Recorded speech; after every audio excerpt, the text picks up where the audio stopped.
વડનગરના સોંઢિયા ગામમાં ખેડૂતો દ્વારા આંદોલન કરવામાં આવ્યું હતું, જેને લઈને મોટી સંખ્યામાં ખેડૂતો દ્વારા ધરણા કરવામાં આવ્યા હતા. તો રબારી સમાજની ગાયો ખેડૂતની માલિકીની જગ્યામાં ઘૂસી જઈને પાકને નુકસાન કરતી હોવાની ફરિયાદ ઉઠવા પામી હતી.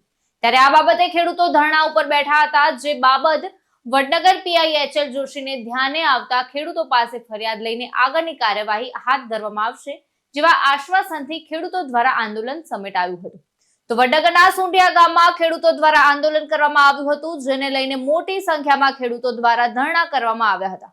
તો રબારી સમાજની ગાયો ખેડૂતોની માલિકીની જગ્યામાં ઘૂસી જઈને પાકને નુકસાન કરતી હોવાની ફરિયાદ ઉઠવા પામી હતી. ત્યારે આ બાબતે ખેડૂતો ધરણા ઉપર બેઠા હતા, જે બાબત વડનગરના પીઆઈ એચએલ જોશીને ધ્યાને આવતા ખેડૂતો પાસે ફરિયાદ લઈને આગળની કાર્યવાહી હાથ ધરવામાં આવશે જેવા આશ્વાસનથી ખેડૂતો દ્વારા આંદોલન સમેટાયું હતું. શું સમસ્યા હતી? જીતુ પટેલ નામ મારું. ભજવાડની સોંઢિયા ગામમાં સમસ્યા હતી, જે પીઆઈ સાહેબની જોણ બહાર હતી. એમની જોણમાં આવતો એમને આવી અને આશ્વાસન આપ્યું કે યોગ્ય પગલો ખેડૂતને સંતોષ થાય એવો યોગ્ય પગલો લઈશું. આજે આપણે ઉપવાસ ઉપર બેઠા હતા, તો હવે શું નિર્ણય લીધો?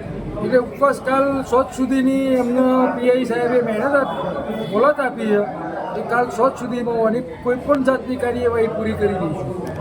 જે ખેડૂતોનો સંતોષ થાય એવી કાર્યવાહી તમને અમારા વડનગર પોલીસ સ્ટેશન તરફથી જોવા મળશે.